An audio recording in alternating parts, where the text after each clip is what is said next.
Is the title YouTube producer good enough for explaining what it is that I do? Because I kind of do like a little bit of everything.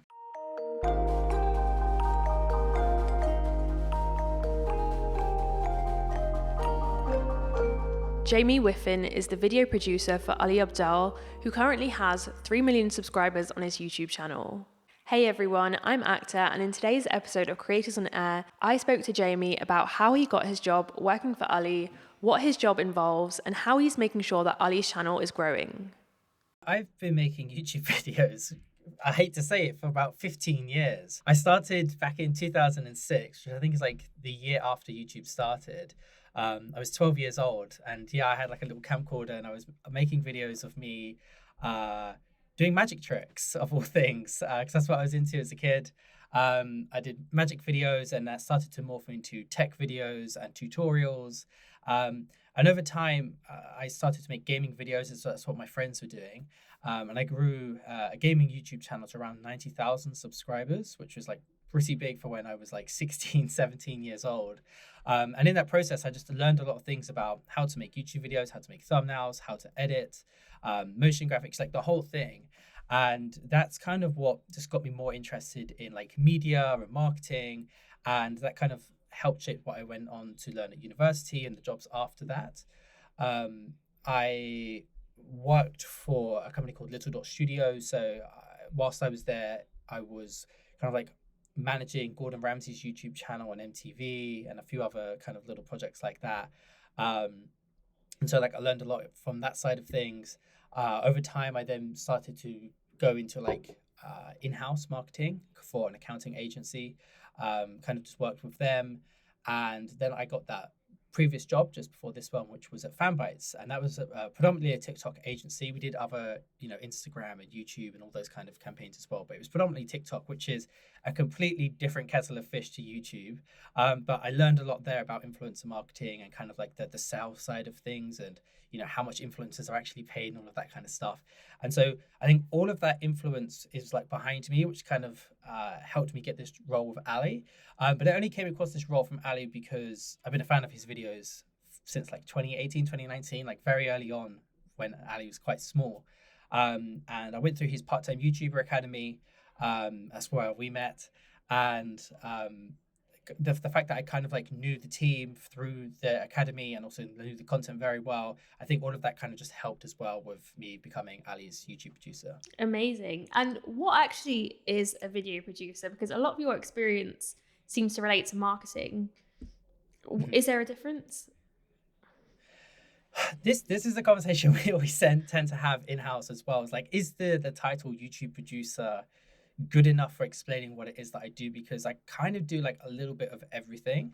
I kind of say, when people ask me what it is that I do, I kind of just say it's like the end to end, kind of like I oversee the whole thing. So if I take you through the process, it's usually I will go ahead and do some research, like competitor analysis on which videos out there are performing well.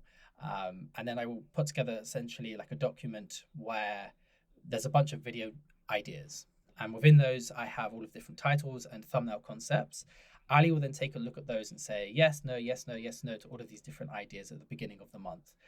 Once we've agreed on which of the videos we want to start working on, I will then take that and we'll go work with the writer, and we'll sort of like brain dump all of the information in Ali's head to this writer. And we then start to come up with a structure. We work on the hook and the introduction. And I work with that writer over that month to make sure that those videos are going to be in a position that we can eventually film them.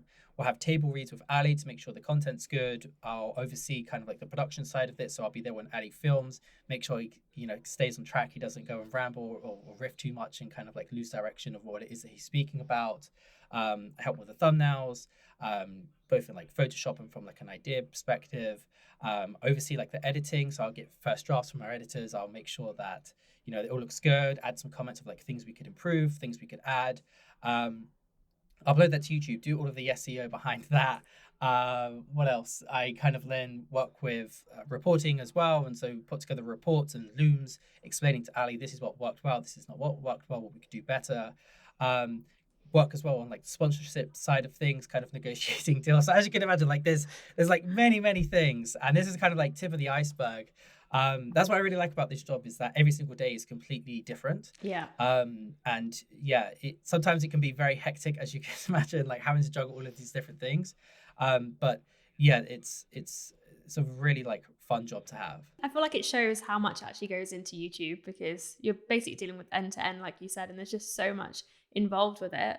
What do you think makes a viral video? Because since you've joined, Ali's channel has actually been growing really nicely. So you've definitely been making a difference in terms of that. What do you think makes his videos stand out? I think if I knew what made a viral video, I'd be a billionaire with 100 million subscribers, you know. Because it's quite difficult to answer a question like that, because I think it's very different for everyone. It depends on like what kind of YouTube channel that you have. But when I look across the board, I think a large component of what makes a viral video is curiosity. So, you know, that's something that I've found to be a factor, as like the title and the thumbnail needs to stand out on the homepage and kind of make you think, you know, what the heck is this? And want to click on the video. So you got to have that curiosity at that point. But then you've also kind of got to have that throughout the video, and it needs to deliver on that promise. And, you know, I think mystery is just such an important factor when it comes to things like TV shows and movies. But I don't think enough people kind of incorporate that into their YouTube videos, especially when you want to keep people watching for as long as possible to increase retention and watch time, which, as we all know, kind of is what will help the algorithm promote your video even more, which is where you're going to get the viral video. I think having like curiosity and mystery within a video is a lot easier when it's like an entertainment video, like a Mr. Beast kind of video. But I also do think that when it comes to value adding educational videos, it can be done too, as you can kind of like slowly reveal information that your viewers have initially clicked for. For me, I think that those are the videos that perform well. I think it's kind of like, what is this? It's answering a question for me. You're clicking onto it. You're trying to discover what's happening. You want to see what that payoff is going to be at the end of the video. And I think if you have that as a whole, it not only helps from an algorithm perspective, but I think it also helps from like a storytelling perspective. And you as a viewer then want to share it with friends and family. And that's kind of like how videos can then become viral. Yeah. So have you changed kind of the way that Ali approaches videos then? Because I feel like in the past he is quite a rambly person. He's very open and just like talks about whatever's on his mind. So knowing that you want curiosity to be part of that, have you changed the way that he does things on his channel? Yeah, so we're constantly changing things. How not only Ali comes across in videos and the content that we're delivering, and how that's delivered, but also, you know, from an editing perspective and thumbnails, like everything's constantly changing. We're constantly A/B testing to find out what is the optimal formula, as it were, for an Ali video. And something that we've recently done with Ali is moving away from kind of bullet points. So we've kind of had bullet point scripts for a while now. It's what Ali's always done, because most of the knowledge that Ali has comes from his own mind. And so he typically will sit down and riff a video. What we want to do now is kind of move away from that slightly, so it's not the energy Ali has on that day or what thoughts are randomly appearing in his head. And we're trying to now move to teleprompter for scripting. And we've kind of been doing this for the last couple of videos, and no one's left a comment saying, you know, Ali's eyes are flicking back and forth, because that was always like our worry. But what we've essentially done is we kind of have that initial meeting with Ali. We get him to brain dump everything that he wants, like in a bullet point view. Excuse me. We then expand that with the writer, and we kind of then have a table read with Ali, which is usually like an hour and a half long meeting where Ali will go through the script and make sure that it's completely in his tone, that this is exactly what it is that he wants to say, before we then put it onto a teleprompter. And that has allowed us to ensure that Ali is kept on track and is constantly adding value. So the video is just very, very powerful, because what we typically found with our retention, when we'd always analyze these videos, was that when Ali would riff or start telling a story about something that people couldn't necessarily relate to, this was typically when he would talk about being a doctor. You know, 99% of his audience aren't doctors. And so people couldn't understand keywords that he was using or relate to the experience that he was happening of working inside of a hospital, and retention would always drop off. And that's just one example. But when Ali would ever just riff about whatever it was, um, the retention rates would drop. And obviously, if we're trying to improve our videos all of the time and make sure that people are watching for longer, we have to stick to adding value and to delivering on the promise in the title and the thumbnail. And so that's why we've now taken this teleprompter approach. And so far, the signs are that it's a good thing. Ali still does riff every now and again. It's still him. This is not like we're putting words in his mouth. And we're just finding that it's a lot easier to kind of like keep us on track rather than sitting down and just like sporadically going through some bullet points, trying to, craft a narrative as we went. And there's quite a lot of people involved in a single video. How do you guys make sure as a team that you still make the videos really authentic to Ali, where it's in his voice? Yeah, so we spend a lot of time in the writing process. I initially would kind of like go to Ali with ideas that I know he would be interested in. He also pitches his own ideas. And that's like a meeting that we have at the beginning of every month. The week after that is then when we sit down with the writer and we let Ali just brain dump. And that's really like where we get his initial thoughts on that particular video. And that's kind of like where we keep his voice. If we were to, say to a writer, there's this video idea, go ahead and write it and come back to us, it just wouldn't really work for Ali. It wouldn't be authentic. Ali would want to change a lot of things, and it's just not an optimal way of making YouTube videos, because we, such an important part of being a YouTuber is having that authentic connection with your audience, and we don't want to lose that. And the risk that you have of kind of like outsourcing your writing is that you lose that. And YouTube's original motto underneath their logo was YouTube broadcast yourself.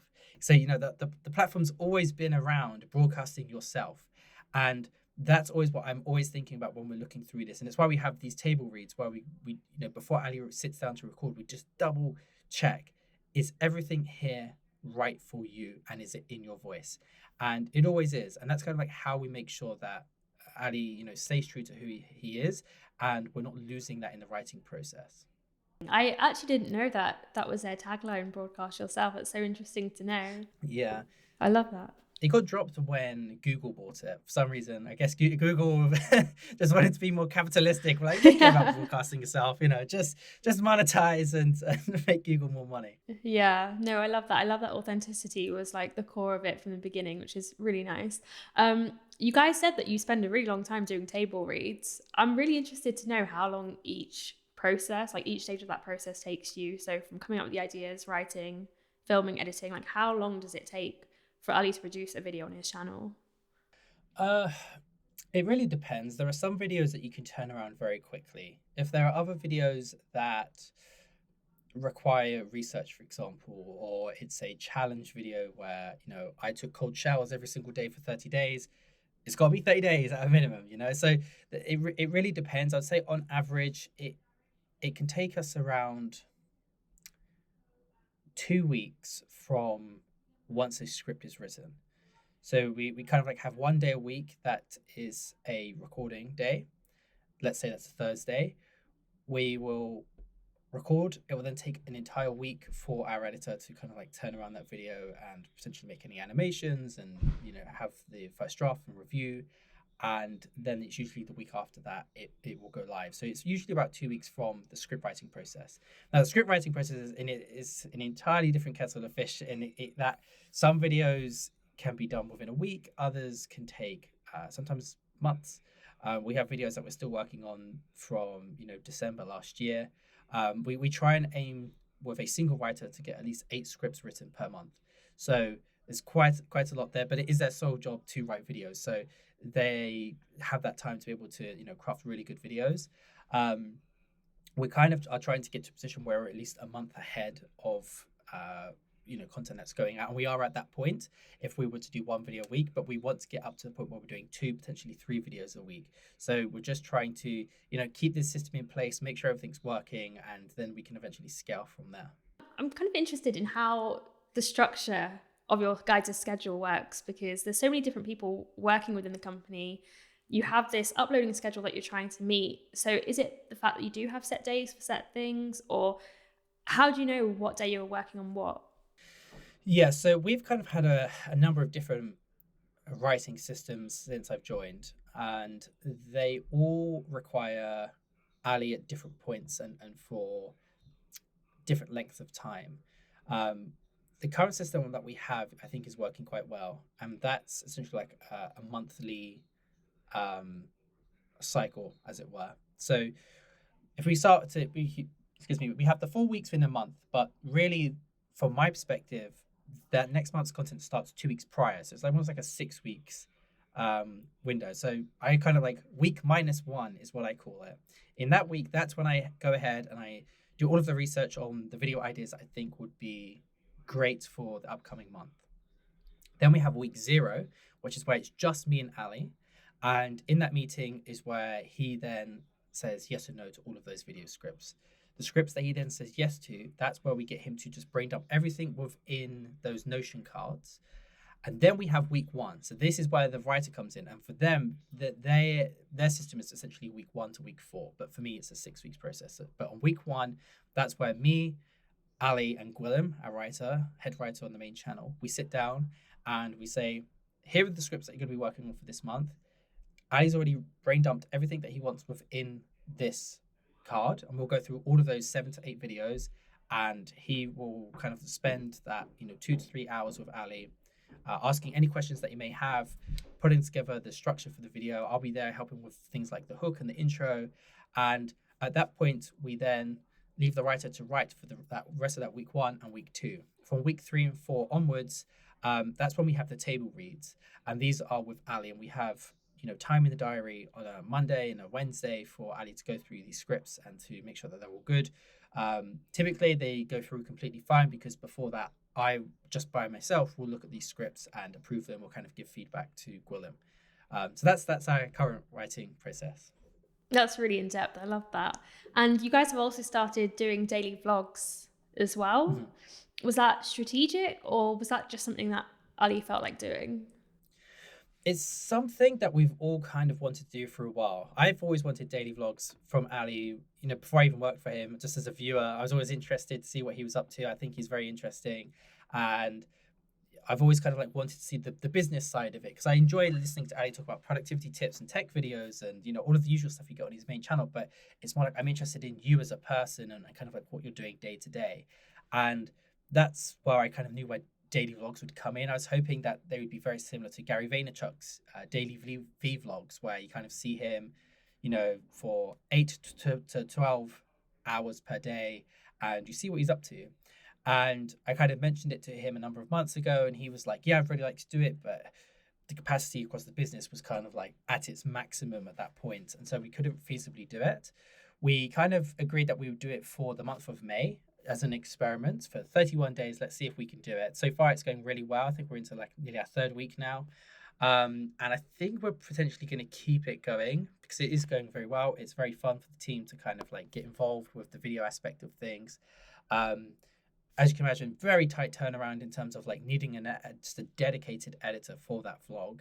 And, I get the footage usually around like 4:30 every single day, and I very quickly have to watch the video, put together a title, thumbnail, description.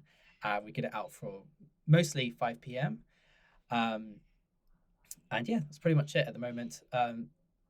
It is a lot of work, as I mentioned at the beginning. It's very, very fast paced, the business, but it's working really well for growing the second channel. We just smashed past 60,000 subscribers on that channel, so it's doing really well.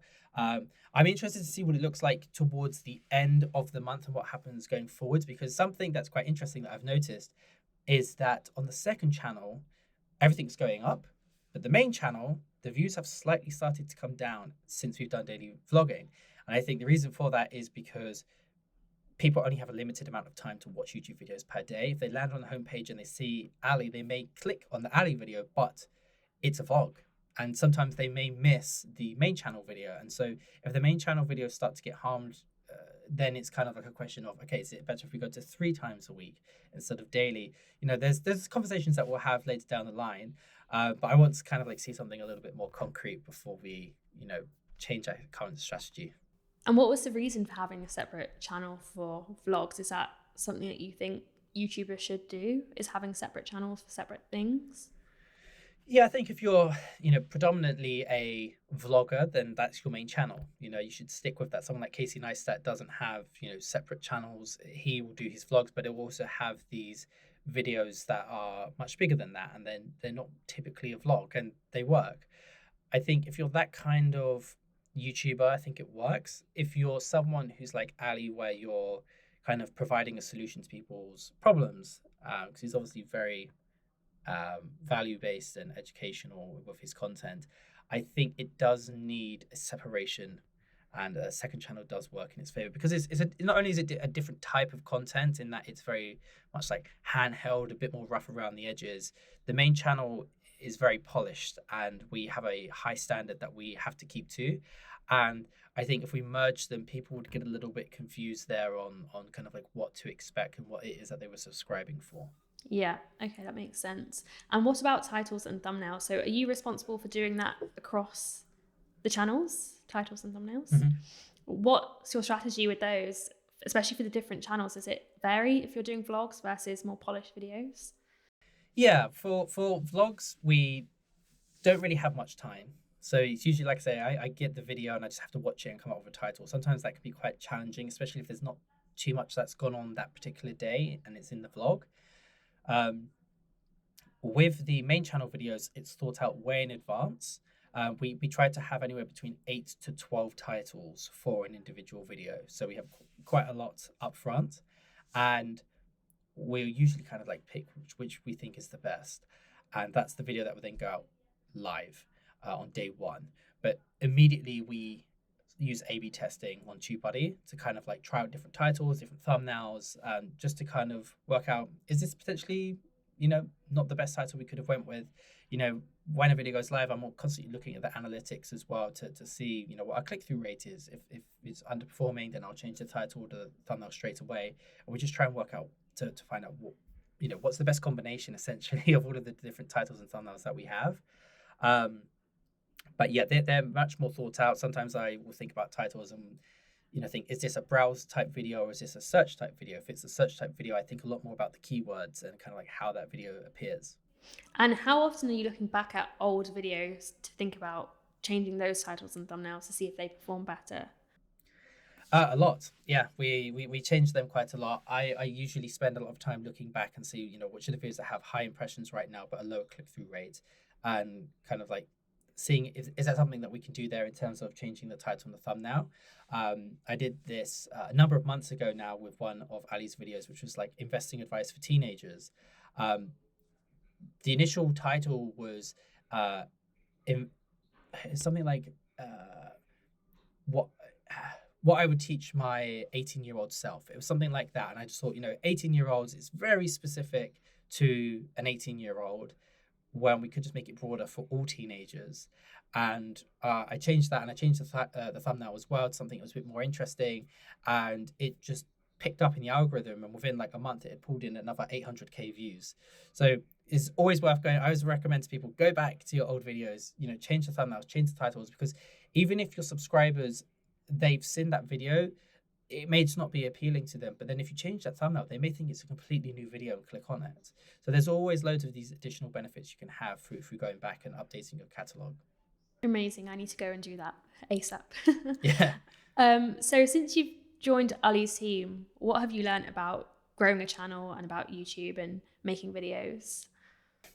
There's a lot. There's a lot to kind of like condense. I think when it comes to things like YouTube, like the advice I usually give to YouTubers when they're first starting is to always outsource their editing. This is something that I did myself, and when I did it, I can no longer go back. And as I said, I've been making YouTube videos since I was 12, so I've constantly been, video editing. And at this point, I'm kind of like a little bit sick of just, spending hours and hours every single week putting everything together. And outsourcing the editing is just such a good way of being able to be consistent. And uploading consistently on YouTube is like the number one thing that you have to do. It's the only way that you're really going to improve is by keep on doing the thing. And from being within this company, I've understood how outsourcing editing can be taken to another level, when you have multiple editors and editors who are dedicated to just one thing. So we have, I think, like 3 editors now. We have a couple of that external as well that we outsource to. There's people for like the vlog, for the podcast channel, for clips, for the main channel. Like there's just a ton of editing like capacity that gets used up by all of these different channels, and it just means that you can do more, especially when it comes to things like micro content and the content you can put out on Facebook and Instagram and TikTok, because that's essentially going to help promote your personal brand and get more people interested in going to the main channel, for example. And once that gets grown, you'll make more money, which means you can then hire another video editor. You like see how things scale. And so, being inside of this company is just kind of show me a little bit more about the system around everything, and kind of like where you can get to when it comes to building up a team. Because before I joined here, I always worked within agencies where you're kind of like the only person working on one particular channel. And in my own life, as a YouTuber, it's usually just me and now like an editor I outsource to. But on this, it's just like completely to a different level. I think there's like 21, 22 of us now. We're still like hiring more people. We've got interns coming this summer. So the team's constantly growing. And it's kind of like a bit baffling, I think, when people will ask Ali, oh, so how many people do you have, working in a company? And he says something like 20 odd people. It's like, what do they all do? But everyone is like super busy. There's so much to do, and it does feel like we're kind of just at the beginning here. We've got so much more to grow. That's incredible, Jamie. I'm so excited for you. I think you're an amazing asset to Ali's team, like especially knowing you personally. And it's really exciting to see how much Ali is actually growing now. So that's incredible. So my last few questions are going to be a fire round. These are questions that I didn't send you before. So you just have to answer with a quick line. It doesn't have to be anything overly detailed, just the first thing that comes to your head. Okay. So what's the best thing about being a creator? The community. Do you want me to expand on that, or is that how quick fire you want my answers to be as well? I feel like that's a good answer. I mean, especially our PTYA community Yes. from Ali. I love our community. So I definitely agree with you on that one. What's your favorite productivity tool? Todoist. Oh, really? Mm-hmm. Have you got a lot of good insights from Ali since working with him on productivity? Yeah, I mean, yes and no. Like, yes, it's interesting to watch him as a person, how he uses these tools, how he does certain things. But at the same time, not really, because he puts it all in his YouTube videos. It's all out there, that Ali doesn't have this secret formula, something that he's hiding from people. He's completely open with everything, and it all goes on the YouTube channel. So when he says, these are the best productivity tools I use, he's being genuine, and those are the tools that he uses every single day. But yeah, for me, Todoist is really important. I have a mind that jumps in 1,000 different directions. So having somewhere to just dump everything and put it down and structure it out to know like what my day is going to look like is just really useful. Amazing. That was a good detour from the rapid fire. What gives you the most inspiration for videos? Other YouTubers. Yeah. I just like seeing the YouTubers who are like 2 or 3, sometimes like 5 steps ahead of you. And even YouTubers that are completely different to you. Like I love Mr. Beast. It's completely different to what Ali does, but I'm constantly taking things from what he does and applying it to Ali. And what's one thing that helps with your creator work-life balance? I'd say they're kind of synonymous. And I think that's an important part, is like, I do this because I enjoy it and I find it fun. It doesn't really feel like work to me. And I think that's part of why I enjoy everything so much. Definitely, I think that's important. And what's one piece of advice that you'd give to other creators? Spend time focusing on your hooks. And what makes a good hook? A good hook is a hook that immediately shows that you're going to kind of like give the payoff that you promise in that title and that thumbnail. So many YouTubers will have an interesting title and thumbnail, you click it and there's 2 minutes of them waffling about things that aren't even relevant. Mr. Beast, again, is a great example of someone who will deliver on that payoff within the first 10-15 seconds, and he's very rapid with how he gets into that video. There is no welcome back to the channel. It's something I'm trying to get Ali to do now, is kind of like slowly drop there. Hey friends, welcome back to the channel. My name's Ali, I'm a da-da-da-da. Because by that point, you're 30 seconds in, and you just want to get straight to the value, deliver on that promise, and those are the things that's going to help keep retention. That's going to make people think these videos are really valuable. I'm going to go and binge all of his other videos. And when you do that, the algorithm is going to say, this channel is doing really well. Everyone's watching it. Let's promote it. And that's really how you're going to grow. Amazing. That's great advice. Thank you so much, Jamie. I really appreciate you coming on. Thanks, Hector. I really enjoyed this conversation with Jamie. He's really shown me that with a strategy, you can grow your YouTube channel. He's also given a great insight into how Ali Abdaal has managed to turn his YouTube channel into a media company with table reads and everything. You can find Jamie Whiffen on YouTube, Instagram, and Twitter, where he shares more strategies for YouTube growth. Thanks so much for listening in to our conversation, and if you are a creator, check us out on Twitter at GetPassionfruit. Stay passionate, and I'll see you in the next one.